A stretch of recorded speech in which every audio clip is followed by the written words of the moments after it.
Magandang araw po sa ating lahat, maupay na adlaw haaton nga tanan.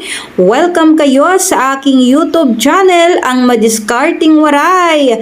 Ngayon ay magluluto tayo ng masarap at kakaibang putong bigas.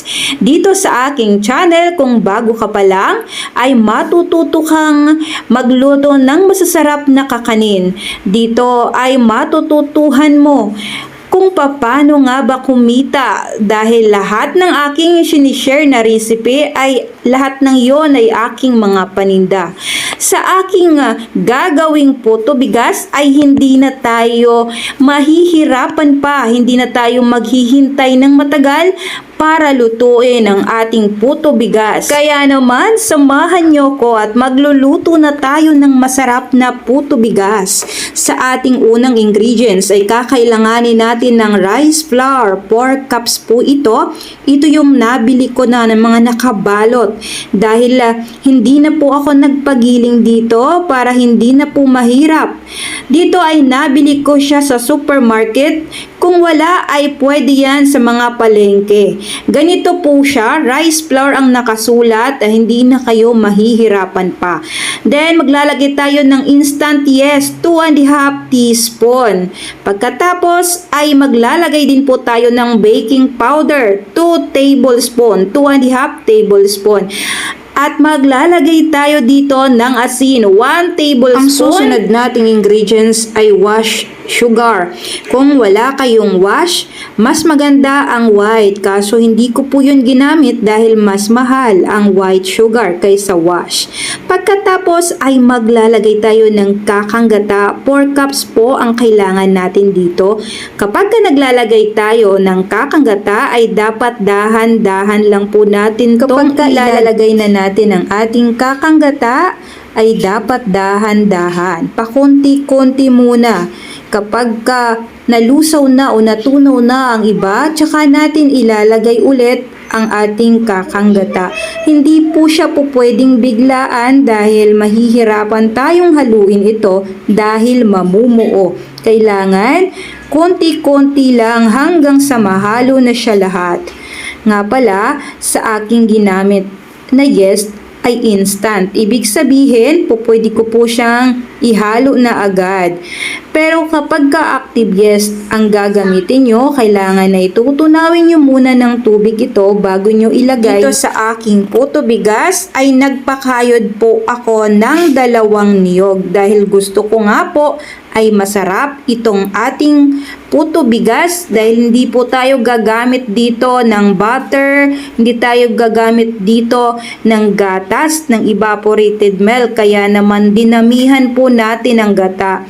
2 niyog po ang pinakayod ko, pagkatapos ay nilagyan ko ng 4 na cups na ating tubig. And then pagkatapos ay pinigaan ko, yun po yung ginamit ko. Pagkatapos ay sasalain po natin ito para maiwasan yung pamumuo. Kailangan po talaga na sinasala po natin dahil hindi natin maiiwasan na may konting dumi. Kaya naman kailangan po talaga nating sinasala palagi ang ating ginagawa. Pagkatapos ay maglalagay tayo dito ng sinaing na bigas. Ito ay 1 cup. Kapag inalagay nyo po ito, kailangan ay dahan-dahan at pakonti-konti lang. Katapos ay hahalu-haluin po natin yan ng mabuti. Mimix lang po natin yan hanggang sa hindi na po sila magkasama-sama at nagkahiwa-hiwalay na po ang ating kaning bigas.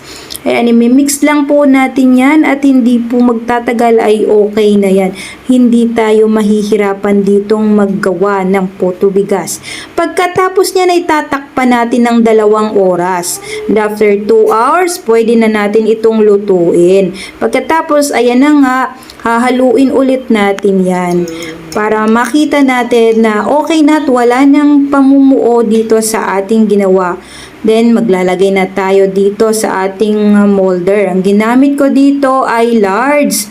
Dito ay gumamit ako ng paper. Ito yung cup paper. Dahil wala po akong available na saging, dahon ng saging, kaya yan po ang ginamit ko. Alam nyo ba na mas maganda sana kung dahon ng saging ang ating gagamitin.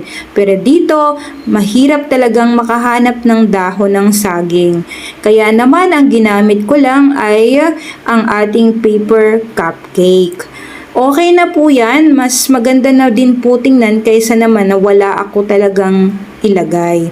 Kaya naman kapag wala rin kayong available na na cupcake paper, ay pwede naman po na diretso na lang po sa inyong molder, sa inyong photo molder.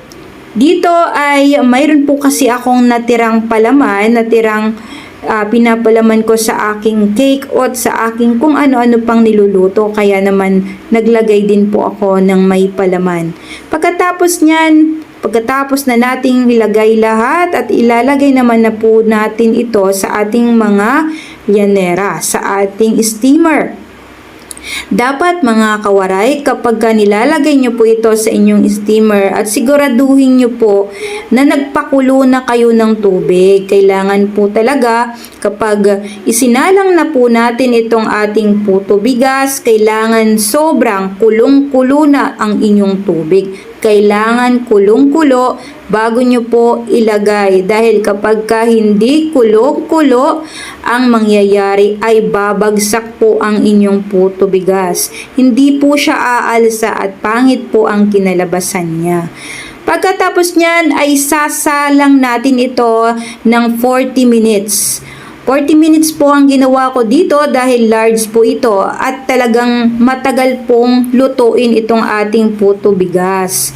Dahil malaki, kaya naman ay 40 minutes. At hindi po malakas kapag nagluluto tayo ng putong bigas, kailangan ay hindi malakas ang ating apoy. Dahil kung malakas ang ating apoy, ay magtutubig. Kaya naman, hindi dapat malakas ang apoy dito.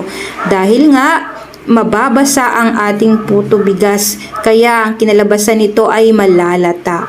Pagkatapos ng 15 minutes na pinalamig ko ang ating puto bigas, ito ay kukunin na natin sa ating mga molder. Kukunin na natin dito. Ilalagay na natin, isasalin na po natin ito sa ating mga lagayan at pwede na po natin yan ibenta. Dito ay nakagawa po ako ng 55 pieces na puto bigas. Napakadami na nating nagawa. Doon sa ating nilutong puto bigas ay katumbas nun ay kalahating kilo. Napakasarap, napakabango niya dahil sa kanyang gata. Wala po tayong nilagay na gatas dahil gusto ko talagang gatang-gata lang po at para masarap at malinamnam. Kapag naghalo pa po kasi tayo ng ibang ingredients, hindi natin malalasahan ng gata sa ating puto bigas. Dahil yun naman talaga ang original na recipe.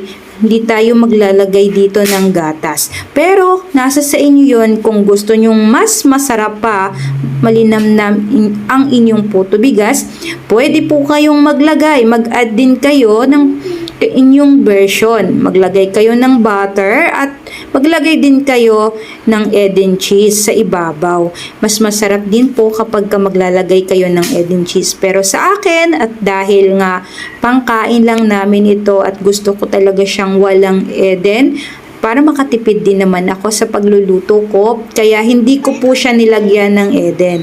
Pero kung sa inyo gusto nyong mas masarap, maglagay kayo ng eden, maglagay kayo ng butter kasi mas masarap po yan.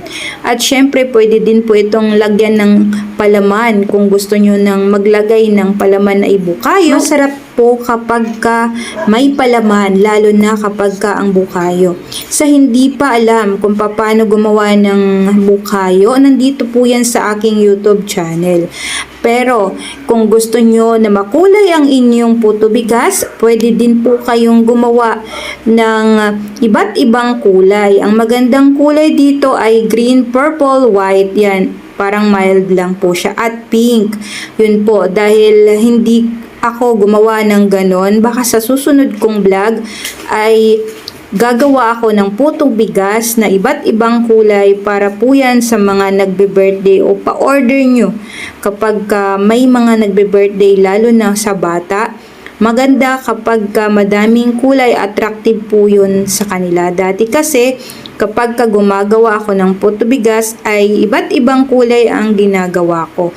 Ang magandang kulay sa puto bigas ay pink, purple, green, at saka yung plain lang na puti.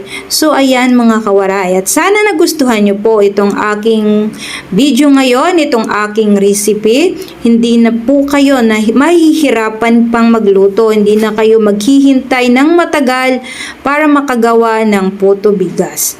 Kung nagustuhan nyo po ang aking recipe ngayon, isubscribe nyo po ang aking YouTube channel, ang Madiskarting Waray. At syempre, kung gusto nyo po ng mga picture na pwede nyong pang-post, hiramin nyo po ito sa aking Facebook, Hasmin Cabigues.